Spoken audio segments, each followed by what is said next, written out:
Luisa González, presidenta de la Revolución Ciudadana, aclara que se están viendo los cuadros para las próximas elecciones en la Revolución Ciudadana. También da su opinión de lo que ha venido comentando el presidente Noboa, ¿no? Hablando mal de Bukele, y Bukele, sin darle una respuesta al presidente ecuatoriano, mediante la policía de El Salvador se conoce que han sido capturados ecuatorianos en alta mar por supuesto narcotráfico. Asimismo, plantea Bukele de ahora en adelante que los mismos presos trabajen para que puedan fabricar sus alimentos y también alimentos para la sociedad salvadoreña. Seguramente algo así estará envidiando el presidente Noboa y por eso Luisa González le da unas palabras también porque la situación en el país está totalmente corrompida. Y con esto también quiero darles a conocer que el día de hoy un oficial de la policía salió indignado a decir que a pesar de que ellos atrapan a ciertos delincuentes con pruebas y todo, los jueces los liberan al día siguiente o a las pocas horas. Algo insólito. Escuchemos a Luisa González. Normalmente juntar a toda la gente, incluso está el alcalde de la capital de la República, Pavel Muñoz,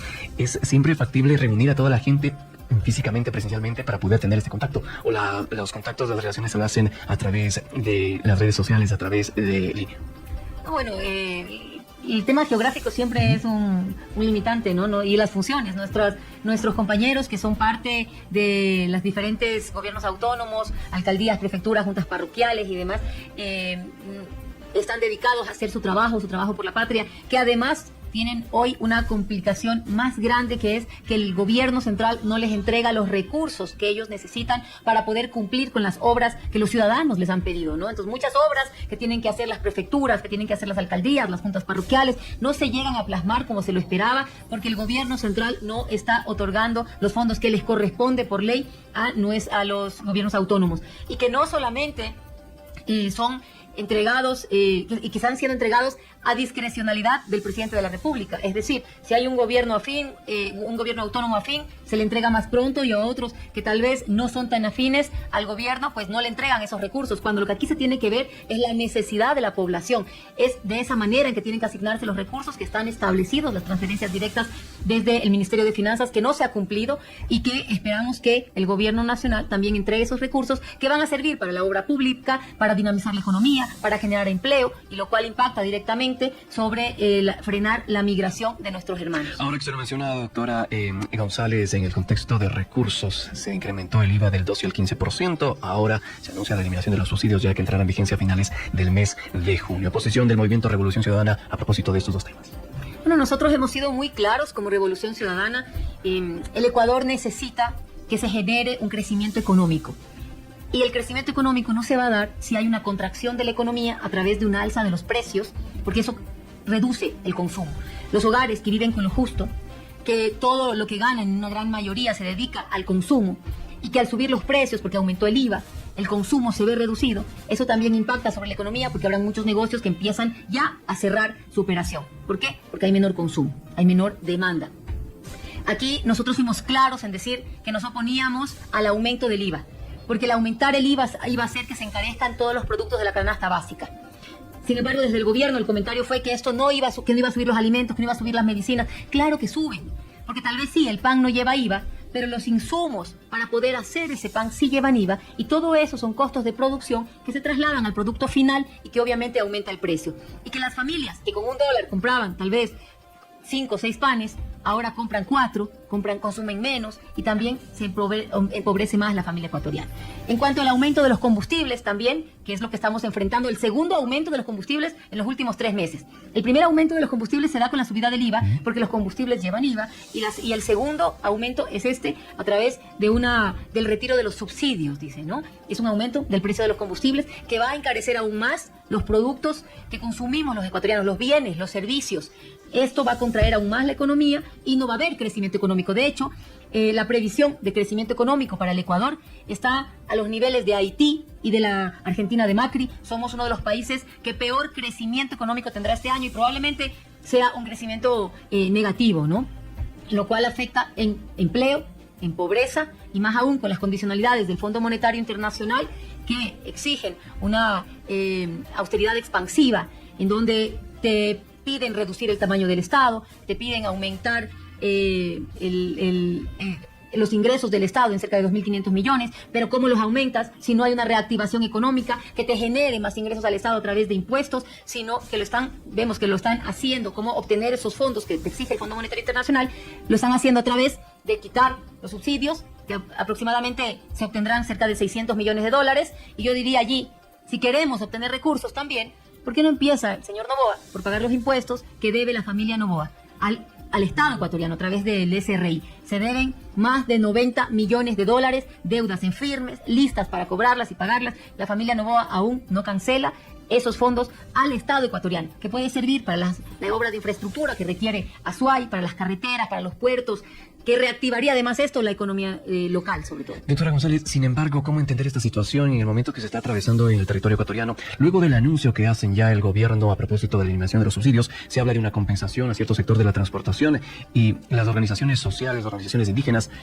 sin embargo, no han anunciado posibles movilizaciones, pero simplemente no se han organizado, simplemente no se han dado fechas definitivas sobre estas movilizaciones en contra de estas decisiones. ¿Qué sucede desde las organizaciones, desde su punto de vista? No, aquí yo sí llamo a la población a la reflexión. Es la segunda ocasión que elegimos a un gobierno improvisado que no conoce, primero, las necesidades de la población y segundo, el ejercicio del gobierno, de lo que es ser presidente de la República, de lo que es el Ejecutivo, de lo que es la política pública. Para poder hacer la política pública debes primero conocer las necesidades de la población, y vemos que los dos últimos gobiernos tienen una desconexión absoluta con las necesidades de la gente, y luego no saben cómo gestionar el sector público, que no es igual que manejar una empresa privada, tiene una dinámica diferente. La empresa privada se basa en rendimientos, en aumentar ganancias. El sector público se basa en generar el cumplimiento de los derechos de los ciudadanos, el derecho al empleo digno, el derecho a la salud, a las medicinas, a la educación pública de calidad y gratuita, a la seguridad, a un medio ambiente sano.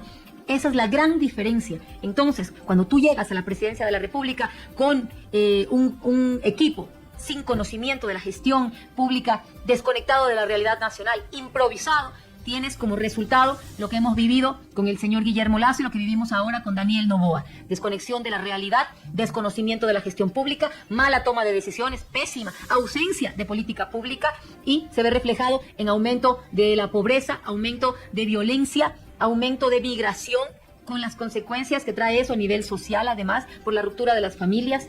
Esto es lo que nos está ocurriendo, y no puede ser posible que nos equivoquemos en las urnas, que elijamos mal en las urnas, para luego salir a las calles a intentar arreglar lo que elegimos mal en las urnas. Por eso el llamado es también a la población a reflexionar sin odios, sin pasiones. El Ecuador necesita paz, un trabajo en conjunto, en equipo, donde nos juntemos el sector público, el sector privado, la sociedad civil, para sacar adelante a esta patria hermosa. Quisiéramos, el tiempo siempre nos hace en contra, doctora González, quiero avanzar como otra temática, en la situación presentada el día de ayer en la Asamblea Nacional, declaraciones del viceministro de Gobierno, calificándole de troncha política antigobierno, la última resolución que tomaron ciertos movimientos dentro de la Asamblea Nacional, Partido Social Cristiano, Revolución Ciudadana. ¿Qué opinión le merece este tipo de calificativos, esta intención, han dicho desde el gobierno, de declarar esta incapacidad mental del presidente Noboa? Bueno, nosotros no hemos hablado jamás de una incapacidad mental del presidente Noboa. Quien ha hablado de incapacidad mental es la señora Centeno, su misma jefa de bancada. Así que si alguien está hablando de incapacidad mental del presidente Noboa, es la misma jefa de bancada del ADN del gobierno del señor Noboa. Nosotros no lo hemos hecho.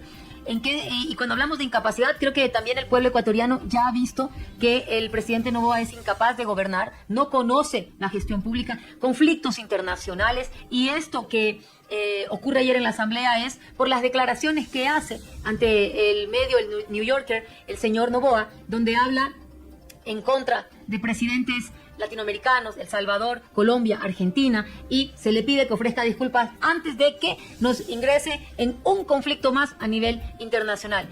Recordemos que el primer conflicto internacional que tuvimos con el presidente Noboa fue con Rusia, cuando intentó entregar armamento ruso vendido a Ecuador, que tenía la condicionalidad de que sí, Ecuador iba a hacer algo con ese armamento, debía primero volver a la mesa de diálogo e informar a Rusia. Intentó entregarlo a Estados Unidos para que sea usado contra Rusia en la guerra con Ucrania.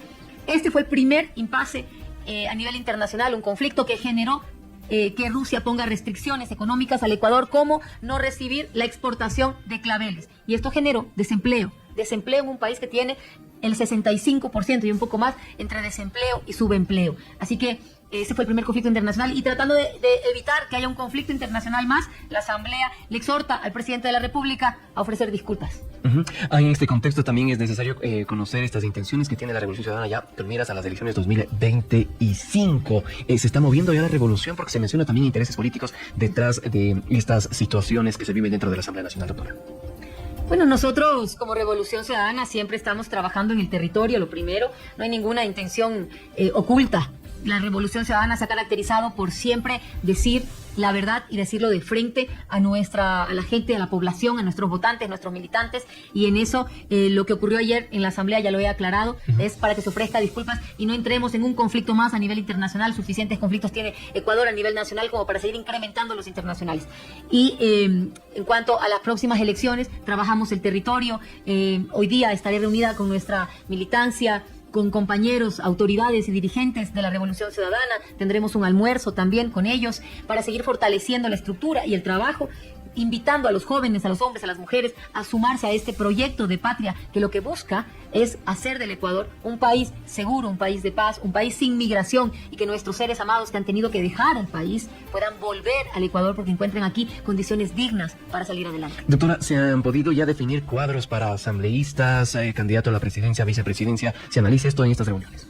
Bueno, aún no hemos decidido quiénes serán los miembros que pueden ir al binomio o a las diferentes candidaturas a asamblea, principales, alternos, etcétera.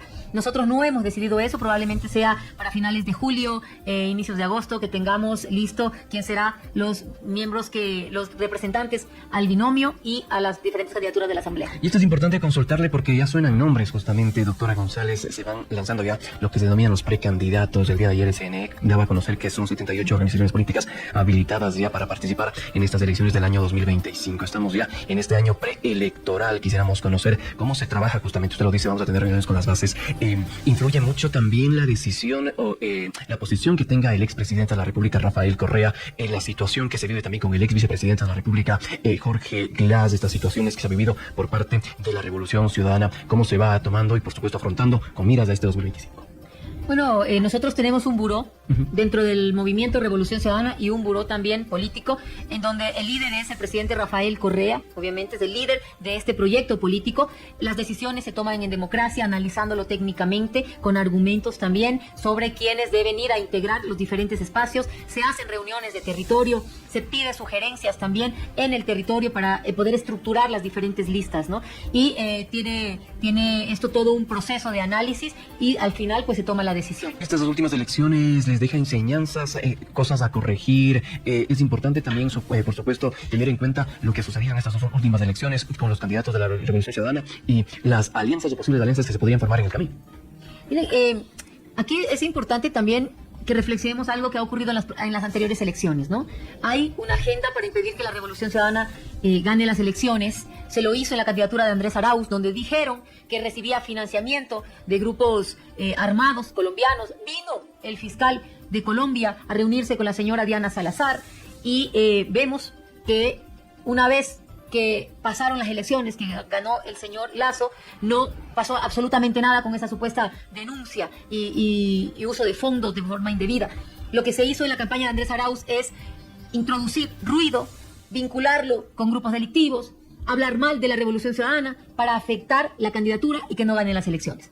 En el caso del binomio González-Arauz, vemos que asesinaron al señor Fernando Villavicencio y que se dejó que la gente diga y especule y salga en los medios a decir que era la Revolución Ciudadana quien estaba atrás de ese asesinato. Mucha gente lo creyó y eso hizo que de la noche a la mañana cayéramos 10 puntos en la intención de voto y que, bueno, luego lo fuimos recuperando, pero para afectar a la Revolución Ciudadana ha habido una agenda que cumplen para no permitir que en pocas lleguemos a la presidencia de la República. Y habrá que estar atentos en qué pasa en estas nuevas elecciones, en qué invento nuevo traen o en qué nos quieren acusar. Y vemos que la señora Diana Salazar ha sido clave en esto, lo hizo en la candidatura de Andrés Arauz, en donde ella se reunió con el fiscal de Colombia haciendo un show que luego no pasó nada, no hubo ninguna investigación, conclusión, todo fue falso.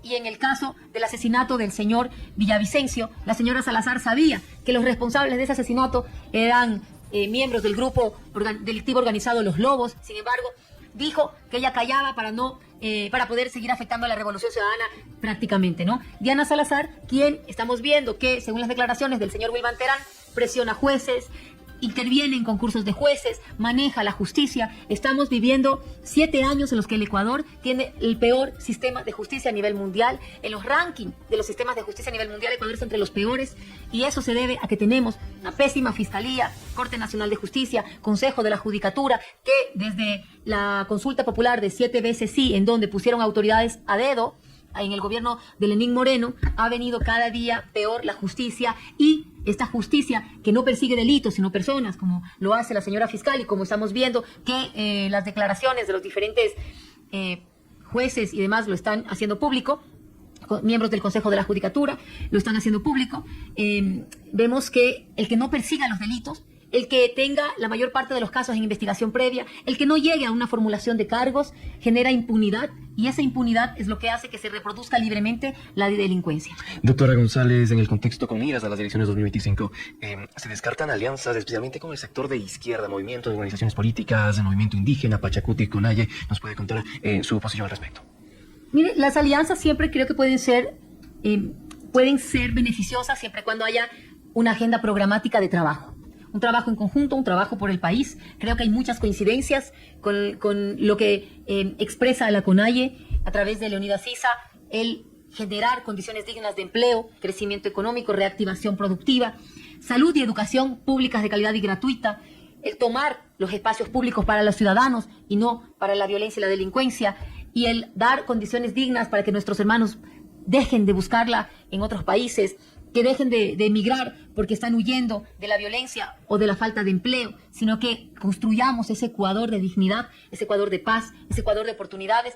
Eso es lo que busca la Revolución Ciudadana, y si coincidimos en eso con otras fuerzas políticas, con sectores sociales, con gremios, agrupaciones, con sociedad civil, pues bienvenidos, trabajemos en conjunto para llevar adelante al Ecuador. Y le pregunto esto, y la mención que usted hace es importante, pues en este contexto se empezó, por decirlo así, a través de una alianza dentro de la Asamblea Nacional, incluso con el partido de gobierno, hubo un punto de quiebre. ¿Se pudo trabajar de alguna manera los primeros meses de administración de Daniel Noboa? ¿Qué sucederá de aquí en adelante? ¿Se ha podido analizar esta situación? Bueno, aclaro que nunca hubo una alianza con el partido de gobierno, jamás hubo una alianza con Daniel Noboa. Nosotros somos coherentes, Luisa González no miente a su gente. Cuando ganó las elecciones Daniel Noboa, salí públicamente y dije que lo iba a llamar y que pondría a disposición todo nuestro contingente, la bancada de la Revolución Ciudadana, para poder sacar adelante al Ecuador y aprobar leyes que generen empleo, salud, educación, reactivación productiva, seguridad para los ecuatorianos. Coherentes con esas expresiones que las hice cuando él ganó las elecciones, nosotros le apoyamos a él en los diferentes proyectos de ley. Proyectos para reactivación económica, para que ya no haya más apagones, para que reactive el empleo, la seguridad. En todo eso apoyamos. Una vez que vimos que, pese a que se le ofreció todo el apoyo desde la Asamblea Nacional, no ha sabido gobernar y tomar decisiones acertadas, y empieza con aumentar el IVA, con aumentar precios de los combustibles, generando más pobreza, más migración, nosotros públicamente hemos dicho hasta aquí, en esto no vamos a apoyar, y somos formalmente oposición al gobierno, porque las medidas que está tomando solo empobrecen más a la población, y cuando se genera más pobreza, se genera más violencia también. Abogada, el tiempo no nos da para más. Queremos agradecerle por haber atendido y comparecido ante la audiencia de Radiovisión. Muchas gracias a todos los que se han conectado a Radiovisión, gracias a todos los que nos siguen también a través de las redes sociales. Un abrazo, y vamos con fe y esperanza a hacer de Ecuador un país digno. Y no puede ser que sigamos equivocándonos en las urnas para luego intentar corregir en las calles. Y de momento, amigos, eso ha sido todo. Nos vemos en un siguiente video. Suscríbase.